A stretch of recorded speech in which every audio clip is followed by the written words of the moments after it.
Made in the USSR.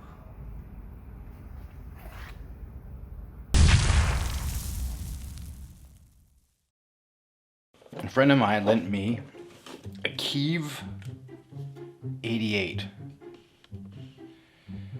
medium format knockoff Hasselblad. Right now there is some black and white Kodak film that expired in 1990.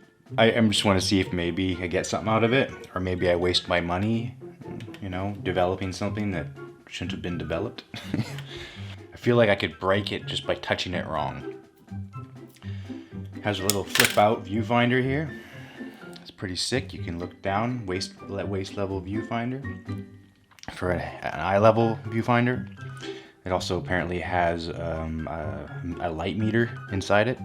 I don't bother using it though. I use it like a light meter from, well, an app light meter.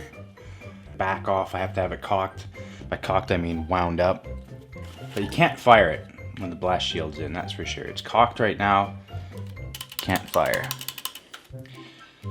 I want to go get some like new film for it, so I'm going to go do that today and stick it on, because I have two backs here that I can use to put film in.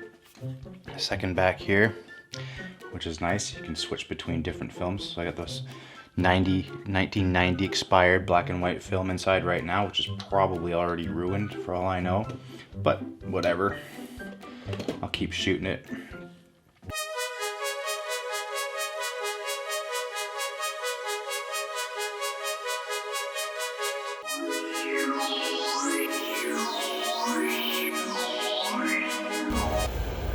Okay, so here's the Kiev 88, or in German, the Kiev 88. It's a knockoff Hasselblad. So I'm going to hand this right now to a person that owns an actual Hasselblad. Got some noise interference here.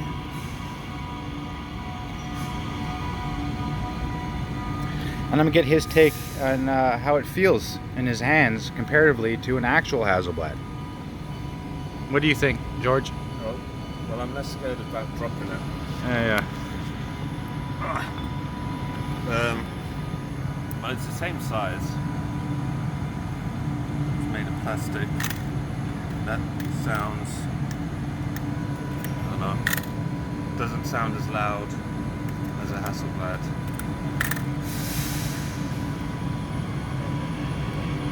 You're right, the viewfinder is quite dark on this.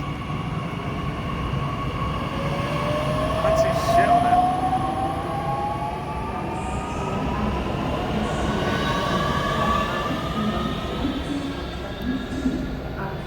Yeah, this viewfinder is totally dark, and this, I forgot what you call it, this is absolutely pathetic.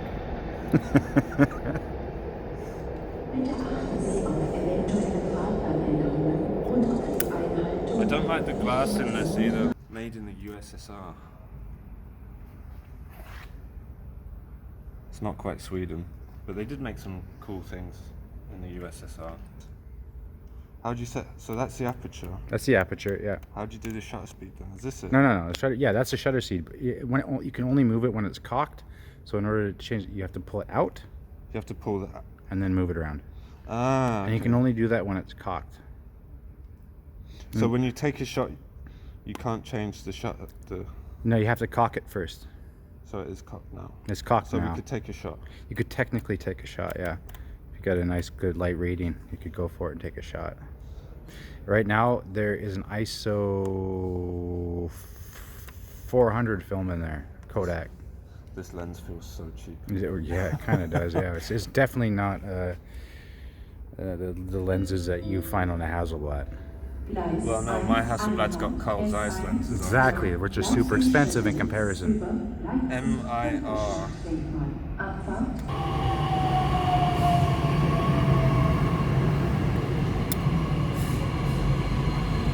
You literally can't see anything on I know, screen. man. It's difficult, right? All right, I got one more shot left with this. I just shot a portrait here of George.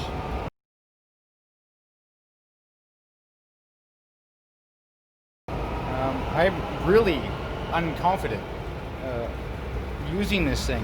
When I feel it, I feel unconfident. When I touch it, my confidence dies a little bit every time. I mean, I light meter it best I can. I don't know if it's my confidence or whether I trust this camera or not, or if I trust my skills using this camera. We'll find out when I develop them. Then this video will be made if they turn out, because I will not make this video if they don't turn out. It's going to cost me a bit of money, and I'll see how much money it costs me to see if I fucked up or not. That's going to be great. It's going to be shot at 1/8 of a second. I'm hoping it was still enough on a tripod. What do you think? I think it's a good camera and you're just giving it a bad rep. Could be that. We'll find out.